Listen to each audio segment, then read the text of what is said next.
It takes time to learn how to love.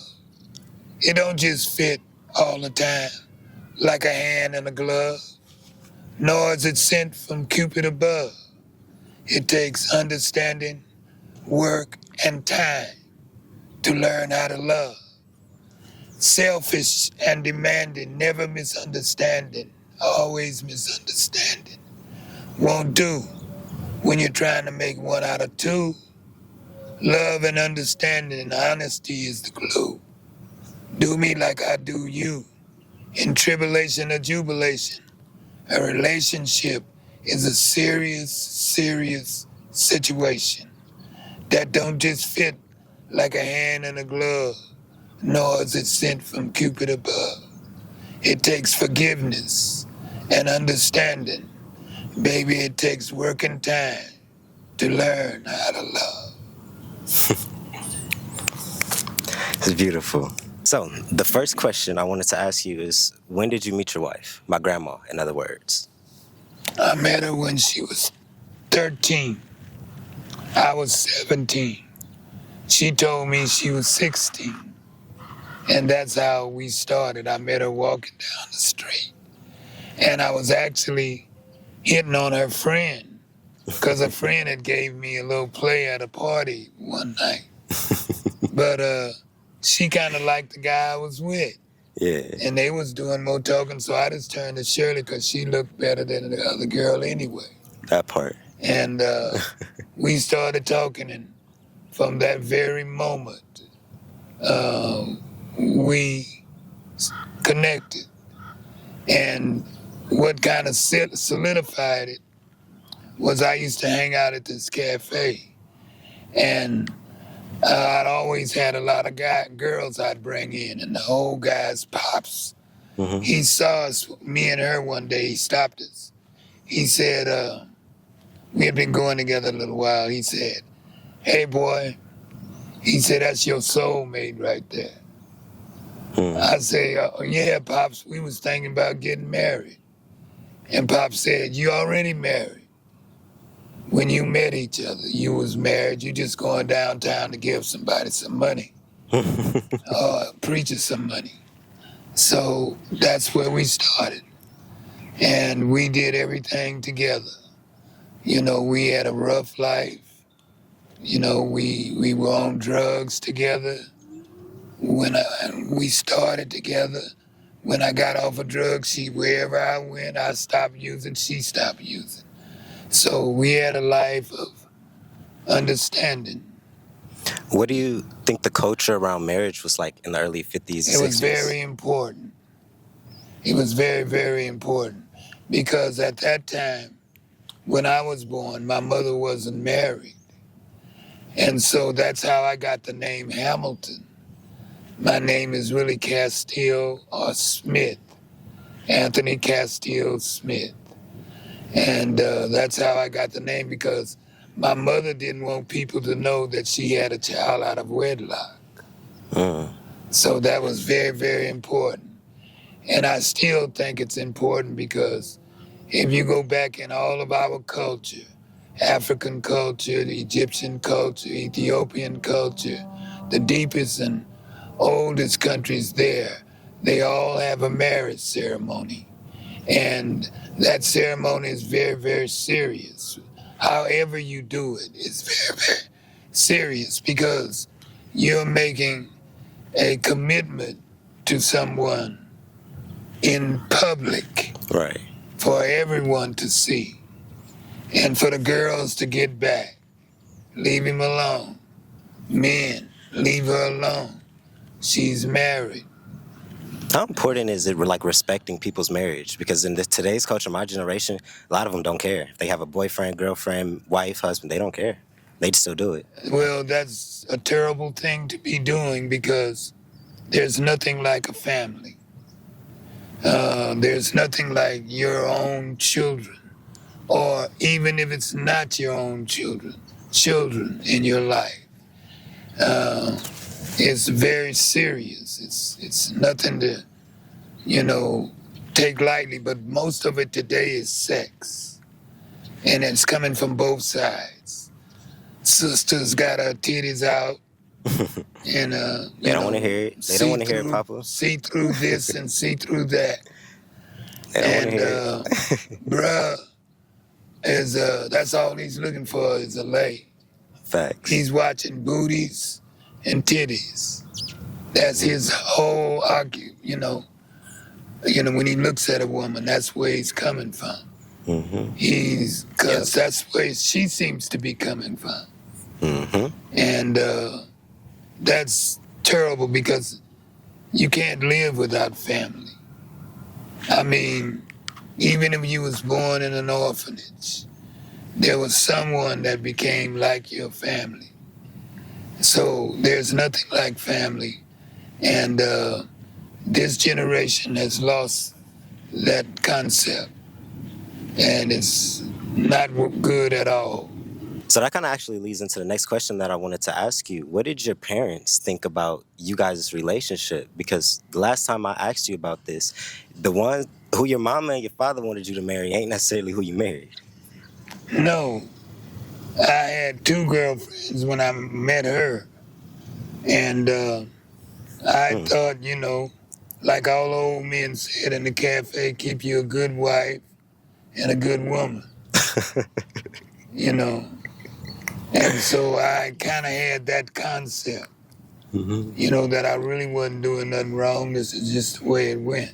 Yeah. But over time, I had a brilliant wife, and she wasn't nobody's fool. And she let me know and told the girl, this gotta break up here. She went to the girl, because she had been in jail. And she went to the girl and told her, this gotta stop. Me and her all standing there. She said, it's gonna be me and him, or it ain't gonna be nothing. So she wasn't nobody's, what they would call at that time, trick. Right. That's the way she felt. But otherwise, she was faithful. She was honest with me. Whatever she had, I could have. And it was just kind of the same way with me. Whatever she had, whatever I had, she could get it. We always were together on most things. So is that But any couple that tells you that they never had an argument, they're lying. You can't live with a person. If they never had an argument, somebody's very uncomfortable. Somebody, because they want to do what they want to do. Because everybody, you're not going to get along with nobody 24 hours a day, all day, 365 days for 80 years. So what kept y'all that close over the span of 60 years? Like, when those arguments or those conflicts happened, how did y'all bounce back? She was the wise one. She would turn it off.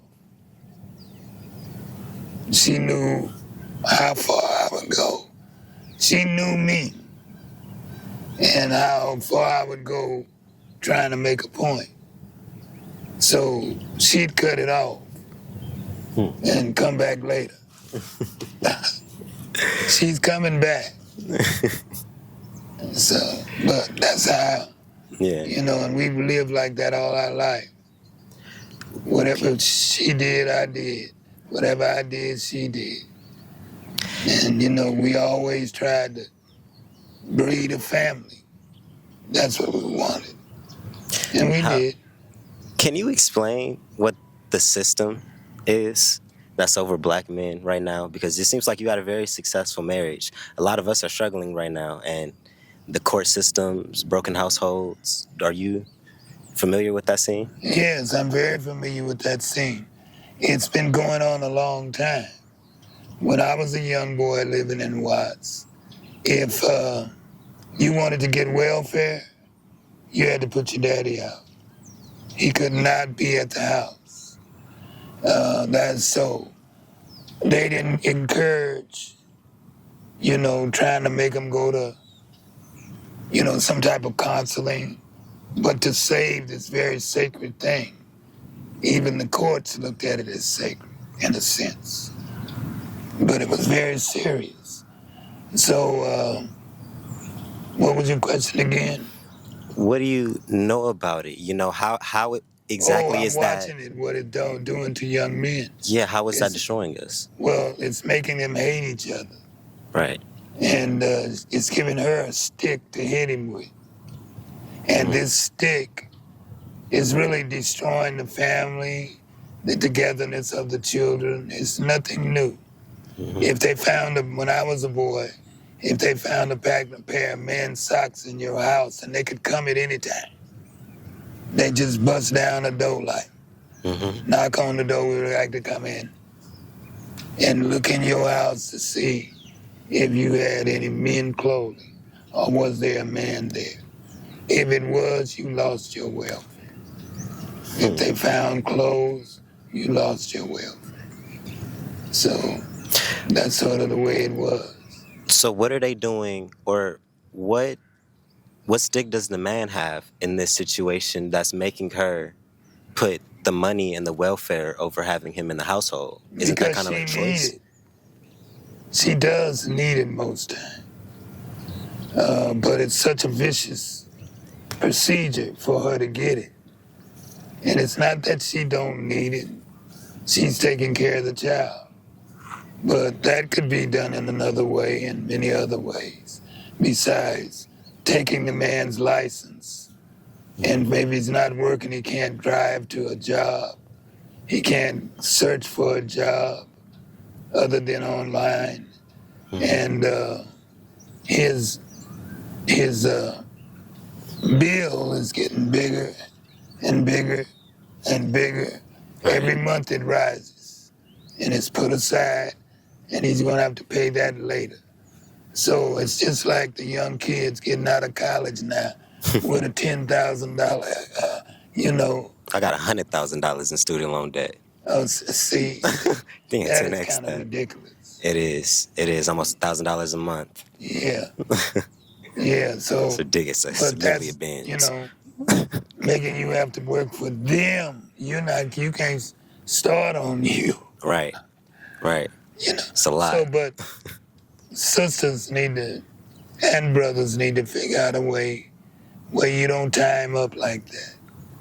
And that's what's missing in these type of relationships. Commitment, honesty, give me a hand, do me like I do you, So, You made a comment about black women being queens of the universe and that we don't know where we came from. What are you talking about exactly? Are we missing some history lessons? we're missing a lot of history lessons. Many of them, I'm an Ethiopian priest. And so I always knew this Bible figure named Mary Magdalene. She was supposed to be a prostitute, but I found out just listening to old scrolls in Ethiopia that she was really very close to Christ. And, they said Jesus was male and female. Male, human, and divine, all at once. So if he was human, he would be attracted to a woman. Women would be attracted to him, as elegant as Jesus was. So, that's, I forgot what point I was trying to make. About the unity of everything. Yeah. Well, you could see her character in her actions. She was the one sitting at the feet of the cross when they hung him. The apostles were somewhere hiding. And she was the first one to take him off the cross. And you'll see it, she's rapping in burial ground. I didn't know that. Then who was the first one went to the tomb? Her. The apostles was hiding, they still hiding. And she was the one who went to the tomb. And when Christ rose, the first word he said was, Mary. Now, the apostles didn't want you to know this because they were human beings, just like other human beings. Right. They were jealous of her because she was closest to Christ. You know, they were all close, but you tell your woman things you don't tell a boy. She sees your techniques. She sees your divinity. So that's what's coming out in manuscripts in Ethiopia. I saw one the other day was 1,700 years old. But anyway, commitment, man. Public commitment to God and the God in you. You know, that's the God. That's God, the God in you. You made a statement a few years ago about Nanny, and you said, I wish I would have pushed her ideas and her creativity more. Why is that? I just was paying attention to myself mostly, really a selfish move. But she knew that, and she did most of the things she wanted to do. But I encouraged her, but not like really shoved her and assisted her and saw her goal and where she was, because you can't make one out of two. You can make one out of two, but they both got to do what they got to do. So she in a sense gave up her light so mine could shine. You know, this is a characteristic of love. You might do something you didn't mean to do or wouldn't want to do, but because that's the person that you know gonna look out for you, you know, you do it. So You said earlier that a little bit of it came down to like jealousy and stuff, like not within your relationship, but within the man overseeing the woman. Do you think that was kind of like a patriarchal type of headspace that was probably rooted that's somewhere? exactly what it was. It was a patriarchal move to put man over woman. When Christ told them, and you know, when they found out she was the head apostle, they didn't want that. They were Romans. They were Greeks. Those people didn't value a woman. But we had the Queen of Sheba, and we had all kinds of queens in Egypt and Ethiopia. So that's the two oldest places on this earth. That's what the foundation of civilization. And since then, they honored a marriage. And everybody came with gifts and everything to wish you a great marriage. That's our culture and our tradition. Over times, we have became different religions which don't put women in a certain groove. And so that's exactly what happened, a bishop. And see, I'm happy you're saying that. the king Constantine brought all the church's bishops together. And he was trying to figure out a way to politically hold on to his people. And they had to have, you know, a religion. When he saw Christianity, it's called the Roman Catholic Church. That Rome just became the church in a sense. And it still goes on today. Now, Rome doesn't have to fight wars.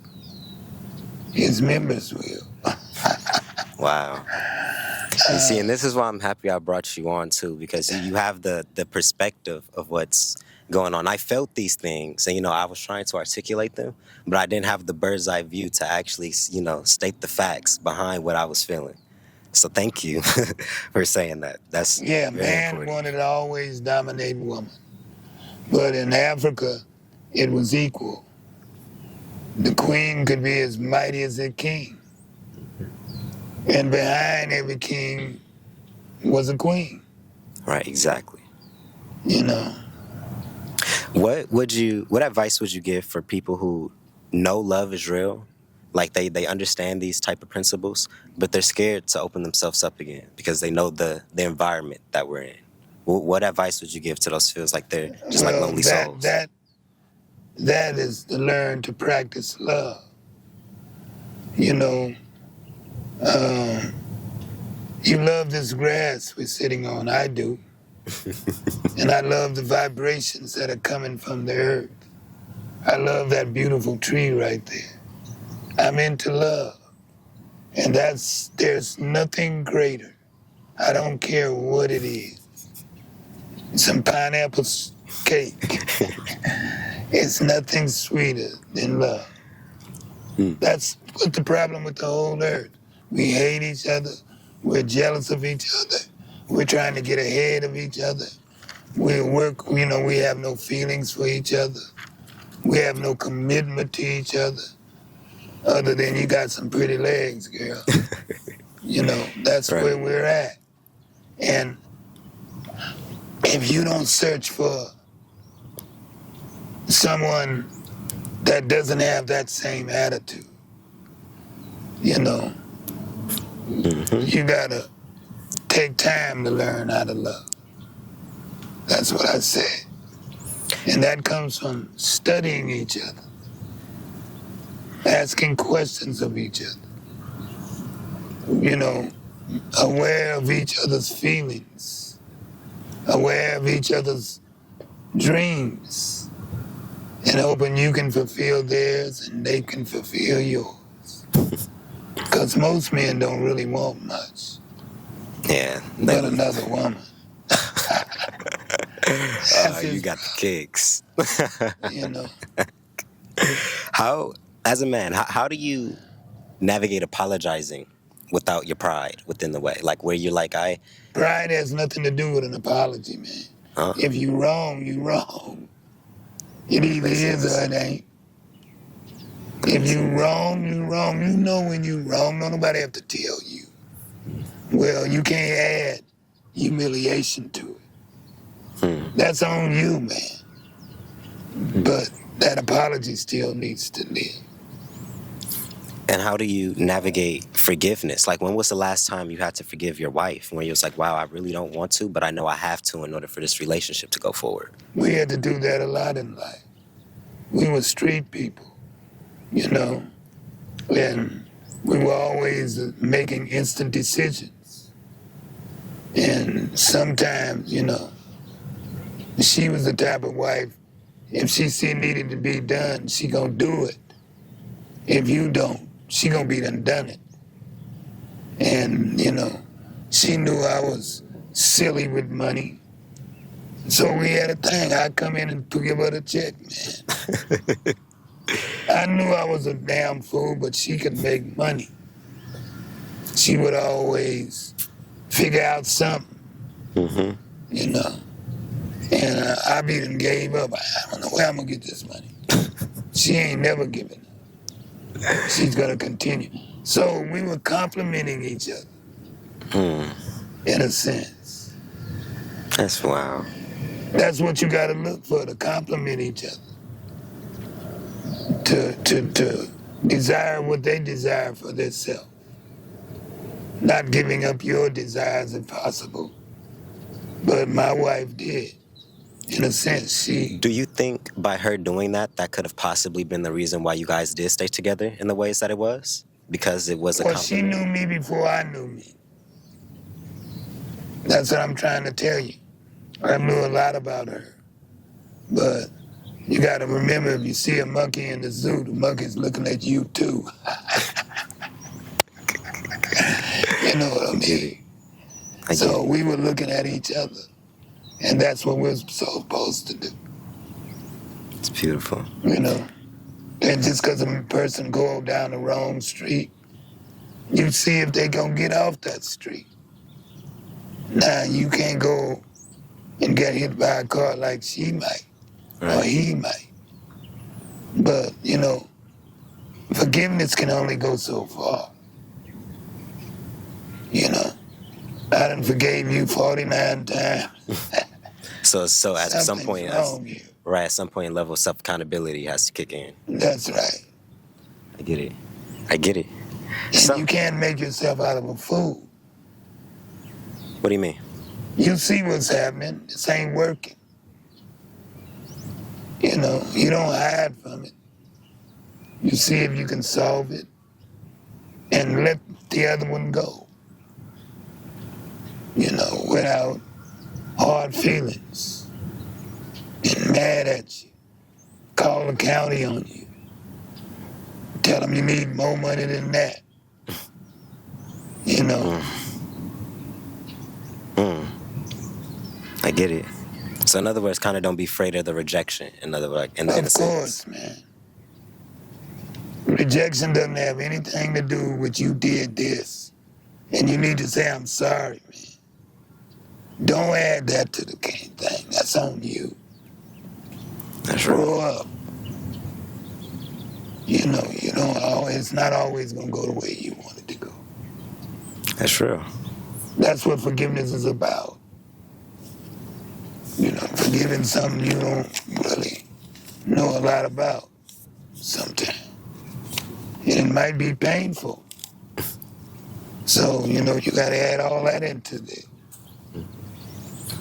situation.